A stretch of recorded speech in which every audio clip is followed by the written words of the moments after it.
Bible quiz season 6. ஒவ்வொரு சீசன்லேயும் பைபிளில் உள்ள ஒரு அழகான தலைப்பின் கீழாக நாம் பார்த்துட்டு வரோம். கடந்த சீசனில் கூட தன்னைத்தானே தாழ்த்தி சொன்னவர்களுடைய வாக்கியங்களை நாம் தேடி கண்டுபிடிச்சிருப்போம்.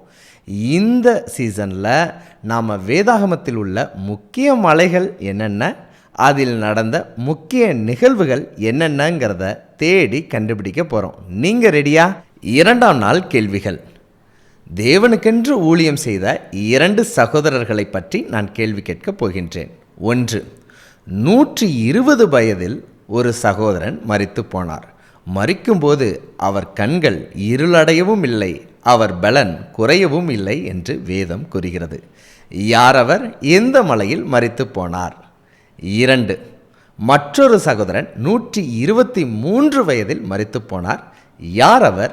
எந்த மலையில் மரித்து போனார்? இந்த கேள்விகளுக்கான பதிலை நீங்கள் தேடி கண்டுபிடிப்பதற்கு க்ளூ கொடுக்குறேன். எண்ணாகமம் 33ஆம் அதிகாரம், உபாகமம் 34ஆம் அதிகாரம்.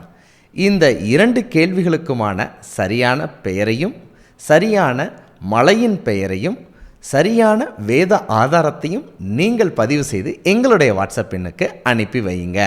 நம்முடைய பைபிள் குவிஸ் 6 மாதங்களாக செயல்பட்டு வருது.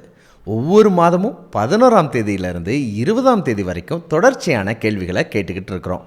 நம்மில் பலர் கடந்த மாதத்தின் கேள்விகளுக்கும் சரியான பதிலை எங்களுக்கு அனுப்பி வச்சாங்க.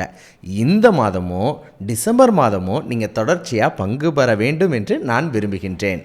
அப்படி பங்கு பெற்று சரியான பதிலை வேதத்தை ஆராய்ந்து அனுப்புகிறவர்களுக்கு நாங்கள் குழுவாக சேர்ந்து ஒரு அழகான பரிசை, சரியான பரிசை அனுப்பி வைக்க திட்டமிட்டு இருக்கிறோம்.